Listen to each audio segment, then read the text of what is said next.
हल खींचते समय यदि कोई बैल गोबर या मूत्र करने की स्थिति में होता था तो किसान कुछ देर के लिए हल चलाना बंद करके बैल के मलमूत्र त्यागने तक खड़ा रहता था ताकि बैल आराम से यह नित्य कर्म कर सके। यह आम चलन था। हमने ईश्वर वैदिक यह सारी बातें बचपन में स्वयं अपनी आंखों से देख हुई हैं।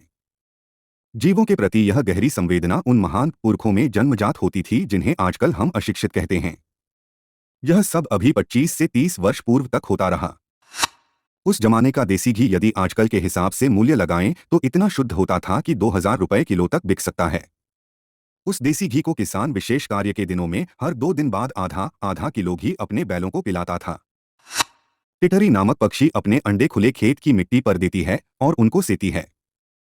हल चलाते समय यदि सामने कहीं कोई टटीरी चिल्लाती मिलती थी तो किसान इशारा समझ जाता था और उस अंडे वाली जगह को बिना हल जोते खाली छोड़ देता था। उस जमाने में आधुनिक शिक्षा नहीं थी। सब आस्तिक थे। दोपहर को किसान जब आराम करने का समय होता तो सबसे पहले बैलों को पानी पिलाकर चारा डालता और फिर खुद भोजन करता था।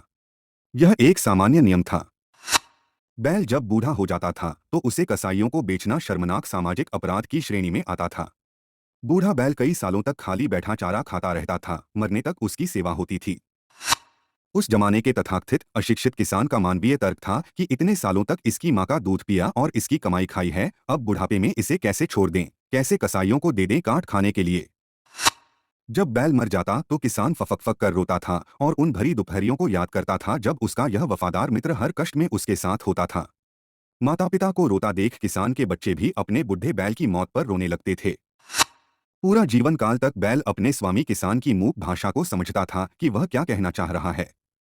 वह पुराना भारत इतना शिक्षित और धनाढ्य था कि अपने जीवन व्यवहार में ही जीवन रस खोज लेता था।